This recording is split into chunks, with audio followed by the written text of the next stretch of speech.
پوچھا کیا کرتے ہو؟ کہا جی میرا میوزک سے تعلق ہے۔ میں نے کہا کیا گاتے ہو بجاتے ہو؟ کہا میں گاتا ہوں۔ کہا یہ دل دل پاکستان میں نے گایا ہے۔ بات چیت ہوتی رہی۔ اس نے مجھ سے ایک سوال کیا، کہنے لگا ایک سوال کروں؟ میں کہا بولو۔ کہ ایک پاکستانی نوجوان جس گلیمر کو خوابوں میں دیکھتا ہے وہ فزیکلی میرے پاس ہے، لیکن میں بے سکون ہوں، میری یہ جگہ خالی ہے، میری یہ جگہ خالی ہے، یہاں اندھیرا ہے، مجھے لگتا ہے کہ میرا کوئی ساحل نہیں، میری کوئی منزل نہیں، ایسا کیوں ہے؟ میری تو ہر خواہش پوری ہے، ایسا کیوں ہے؟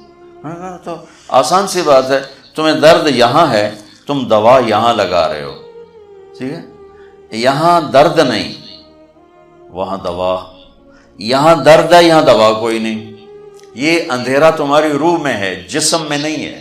تم اسے 5 سٹار ہوٹلوں میں اور میوزک میں اور گلیمر میں ڈھونڈ رہے ہو، اور اسے چاہیے اللہ اس کے رسول کا تعلق۔ کہنے لگا کیا کروں؟ میں نے کہا 3 دن تبلیغ میں جانا شروع کرو۔ اللہ نے اس کے دل میں بات ڈال دی، انہیں جانا شروع کر دیا۔ یہ 97 کی بات، اور 2001 میں وہ 4 مہینے کے لیے نکل گیا۔ اور مجھے اس نے فون کیا، مولانا صاحب میں بالا کوٹ میں ہوں، اور ایک پرانی مسجد ہے، اور اس کا اکھڑا ہوا فرش ہے، اور ایک پھٹی ہوئی چٹائی ہے، میں اس پر لیٹا ہوا ہوں، اور جس سکون کو میں 5 سٹار ہوٹلوں میں میوزک میں ڈھونڈتا تھا وہ مجھے یہاں مل چکا ہے۔ مجھے لگتا ہے میں ہوا میں اڑ جاؤں، ہوا میں اڑ جاؤں۔ تو بچوں، اللہ آپ کو موقع دے، تبلیغ میں وقت لگاؤ۔ آپ جوان کٹھے رہتے، لڑکے لڑکیاں کٹھے پڑھتے، کر دوں، اسے ڈوبنے نہ دوں۔ کوئی ہے تیرے رب کے سوا جو اس کو لے جائے اور جا کے وہاں غروب کر دے؟ اس طرح اللہ ذہن سازی کرتا۔ اگر سورج ڈوبے نہیں تو چند دن میں ساری زمین کو آگ لگ جائے گی، چند دن وہ نکلے نہیں تو زمین فریز ہو کے پوری کی پوری فریزر بن جائے گی، ہم بھی اس میں برف بنے پڑے ہوں۔ اور اگر وہ ڈوبے نہیں تو پوری دنیا کو آگ لگ جائے۔ تو اللہ تعالیٰ اس طرح قرآن کی آیات اور واقعات سے بھائیو ایک ذہن بناتا ہے کہ یہاں وہ ہوتا ہے جو اللہ چاہتا ہے۔ اور تم کہتے ہو ساڈا بھی پورا ہوئے، تو آگے اللہ تعالیٰ ایک ڈیل کرتا ہے، کہتا ہے بڑا سوکھا کام ہے، کوئی مسئلہ ہی نہیں۔ فَإِن سَلَّمْتَ لِي فِي مَا أُرِيدُ، یہ میں نے جملہ ابھی نہیں پڑھا تھا، اب پڑھ رہا ہوں۔ فَإِن سَلَّمْتَ لِي فِي مَا أُرِيدُ كَفَيْتُكَ فِي مَا تُرِيدُ۔ میرے بندے، تم گلاسگو میں، ڈنڈی میں، ایڈمبرا میں، مدرول میں رہتے ہو، یا مدینے میں، یا مکے میں، یا جدے میں، تم یہاں اس چند روزہ زندگی میں وہ کر دو جو میں چاہتا ہوں، یہاں وہ کر دو جو میں چاہتا ہوں، اس کے پیچھے نہ بھاگو جو تم چاہتے ہو، تم یہاں وہ کرو جو میں چاہتا ہوں، تو کیا ہوگا؟ کفیتک فی ما ترید، میں تیری ہر چاہت پوری کر دوں گا، تیری ہر چاہت پوری۔ یہیں سے دیکھو، ہم اپنی مرضی پوری کیوں کرتے ہیں؟ سیٹسفیکشن کے لیے۔ اور آج جیسی دنیا ڈپریشن کا شکار ہے کبھی نہیں ہوئی۔ ساری دنیا میں جو دوا سب سے زیادہ بک رہی ہے وہ ڈپریشن کی ہے، پوری دنیا۔ ساؤتھ افریقہ دے جنگل چھڑ کے پوری دنیا میں سب سے زیادہ جو دوا بک رہی ہے وہ ہے ڈپریشن کی۔ جب ہر چاہا پورا ہو رہا ہو پھر ڈپریشن کیوں ہے؟ کہ سسٹم اوپر سے چل رہا ہے، نیچے نہیں۔ کیا لطف انجمن کا جب دل ہی بجھ گیا ہو۔ اللہ دل کو کی خوشیاں نکال لے تو دنیا کی کوئی رونق اللہ کی قسم آپ کو خوشیاں نہیں دے سکتی۔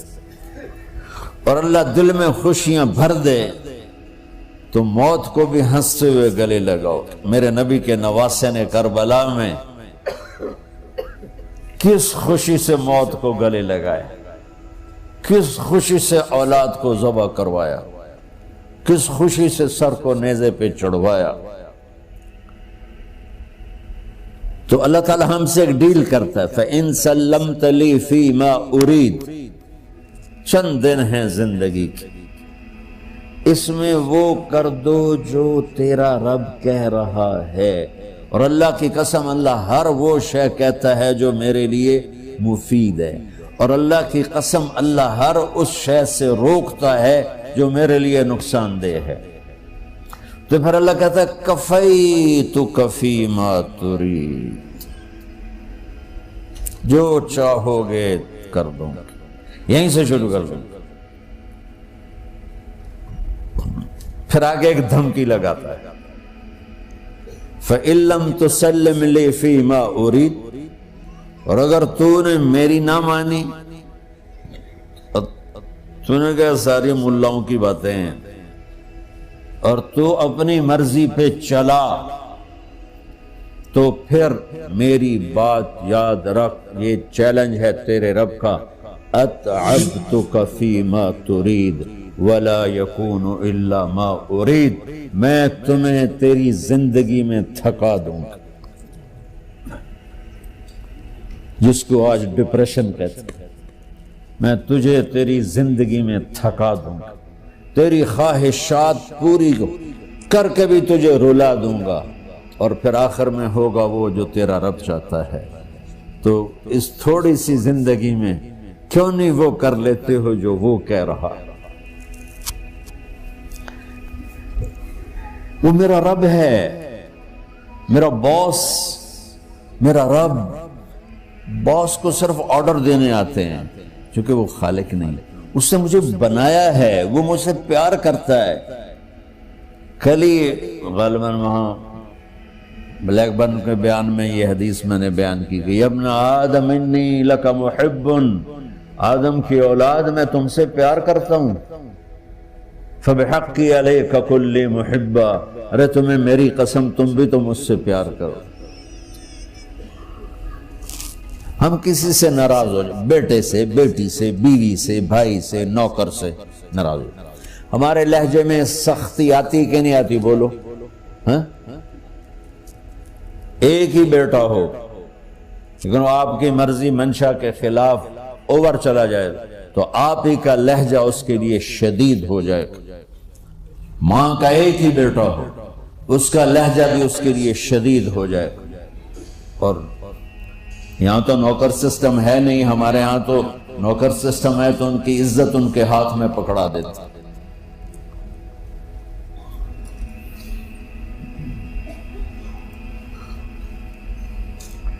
اللہ ہمارے ساتھ کیسے بات کرتا ہے؟ کس سے؟ نافرمانوں سے۔ جس آدمی کے پاس پاور ہے اور اس کے نیچے کچھ لوگ ہیں، جب اسے اپنے لوگوں میں کمی نظر آئے گی اور غلط کام کرتا دیکھیں گے، وہ ضرور روڈ ہو جائیں گے۔ ایک ہی کہتا 100 باری سمجھایا، پھر انہیں کرن بہ جان دے، شرم کرو، کچھ مفتی روٹیاں کھان دے، مفتی تنخواہ لیں دے۔ یہ پوری دنیا میں یہی ہو رہا ہے۔ تھوڑے سے میں نے پنجابی لہجہ اختیار کر دیا، یہاں تھوڑا سا انگریزی میں مہذب طریقے سے ڈانٹ ڈپٹ ہو جاتی ہوگی، لیکن یہ نیچر ہے۔ میں قربان جاؤں، یہ سارا قرآن بھرا پڑا ہے، صرف ایک آیت آپ کو بتاتا ہوں۔ کیا اس کے بعد حق بنتا ہے کہ ہم اس کی نافرمانی؟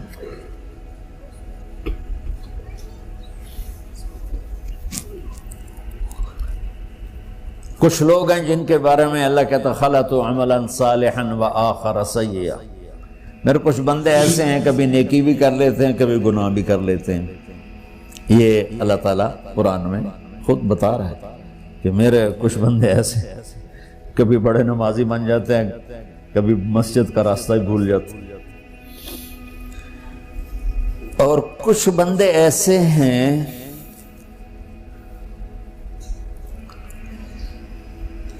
جنہوں نے جب سے آنکھ کھولی ہے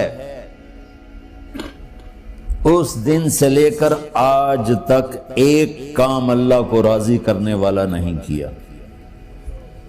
ایسوں سے بھی دنیا بھری پڑی ہے، اور ایک بہت بڑا دنیا کا طبقہ ہے جو اللہ کو جانتا ہی نہیں ہے، جانتا ہے تو غلط طریقے سے جانتا ہے، اور ایک بہت بڑا طبقہ ہے جو اللہ کو مانتا ہی نہیں کہ ہے ہی کوئی نہیں. ایتھیسٹ ہوں میں ایتھیسٹ ہوں. تو میرے بھائیوں، میں اللہ کی قسم کھا کے کہہ رہا ہوں کہ کس محبت سے اللہ نے ان لوگوں کو پکارا ہے، کاش میں آپ کو اس کی وضاحت کر سکوں. یا عبادی الذین اسرفوا علی انفسہم،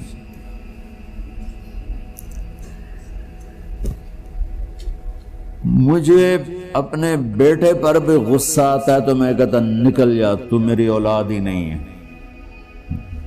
میں دین سیکھنے جانا چاہتا تھا، میرے والد رحمۃ اللہ علیہ مجھے ڈاکٹر بنانا چاہتے تھے، میں اس سے بہتر راستہ اختیار کر رہا تھا، لیکن میرے باپ کی مرضی نہیں تھی. تو انہوں نے مجھے فرمایا جی تم مولوی بننا ہے تو میرے گھر ہی چوں نکل جا. میرے کانوں میں وہ الفاظ آج بھی گونج رہے ہیں. وہ میرے خالق نہیں تھے، میرے والد تھے. خالق تو میرا اللہ ہے، اور میں اللہ کی فرمان برداری کا ایک کام نہیں کرتا ہوں. اللہ کی فرمان برداری کا ایک کام نہیں کرتی مرد عورت، ٹھیک؟ تو اللہ کو غصہ اس حساب سے آنا چاہیے کہ بدبخت ہو، بے غیرت ہو، شرم نہیں آتی تنوں ڈوب کے مر جاؤ. میں قربان جاؤں. اللہ کہتا ہے یا عبادی، او میرے بندو. یہ پتہ کن کو کہہ رہا ہے؟ جو تبلیغ کرتے ہیں، جو علم پڑھتے ہیں، جو یہ بچے کی طرح مصلی پہ نماز پڑھاتے ہیں، جو میری طرح ممبر پہ بیٹھ کے دین بیان کرتے ہیں، جو راتوں کو اٹھ کے تہجد پڑھتے ہیں. میرے بندو،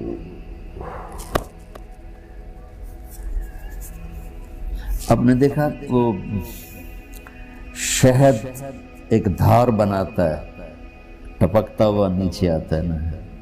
اللہ کی قسم اس آیت سے اللہ کی محبت کا شہد یوں نکلتا نظر آتا ہے.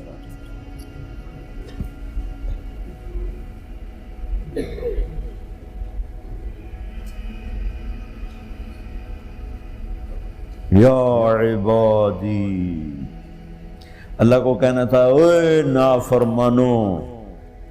کہنا یہ چاہیے تھا جو آگے لفظ میں بتاؤں گا نا، پھر آپ کو خود بخود میری بات واضح ہو جائے گی. اوے نافرمانو، بے غیرتو. میرا اللہ کہہ رہا ہے یا عبادی، میرے بندو. یا عبادی یہ بھی ایک لہجہ ہے نا، یا عبادی. او بھائی گل سنو، ایک لہجہ. بھائی سب حضرات توجہ فرمائیں، کتنا فرق پڑ گیا ہے. پہلے لہجے میں بدتمیزی تھی، دوسرے لہجے میں آپ سب کا احترام تھا. میرا رب تو بے نیاز ہے، اس سے ہماری کیا ضرورت ہے. سارے آسمان سجدے سے بھرے پڑے ہیں، فرشتے مکدے ہی نہیں. پھر وہ ہمیں یا ایھا الناس نہیں کہتا، اوے لوگو، یا ایھا الناس، اوے لوگو. یا عبادی، او میرے بندو، میرے. یا عبادی سے یوں لگتا ہے جیسے اللہ آگے بڑے رابعہ بصری جیسی عورتیں اور جنید بغدادی جیسے مردوں سے اللہ بات کرنے لگا ہے. 3 لفظ ہیں، اسرفوا علی انفسہم. وہ بندے جنہوں نے جب سے آنکھ کھولی ہے ایک دفعہ بھی مجھے خوش کرنے کا کام نہیں کیا. آ جاؤ تم بھی میرے ہی ہو.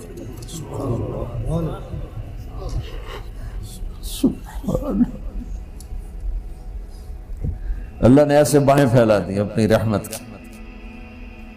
یا عباد، تقوی والے نہیں کہا،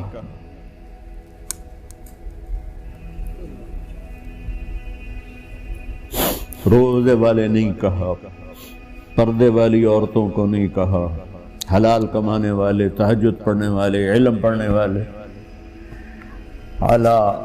اعلیٰ کا مطلب یہاں بہت طاقتور ہے.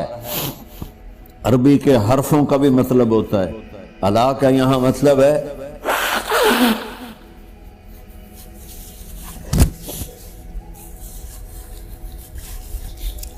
آپ نے اس ممبر کو کور کیا ہوا ہے کپڑے کے ساتھ، کہیں سے نظر آ رہا ہے؟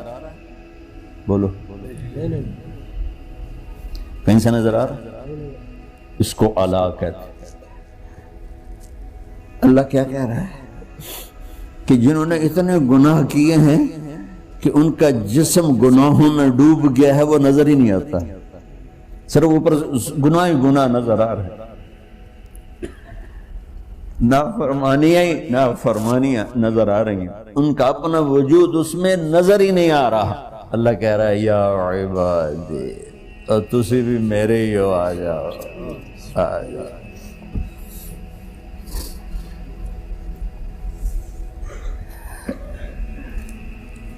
بتاؤ ایسے مہربان رب سے بغاوت کرنا ہے کوئی غیرت کی بات؟ چند روزہ زندگی کے پیچھے، چند ٹکوں کے پیچھے، چند پیسوں کے پیچھے. یا عبادی یا عبادی، اوہ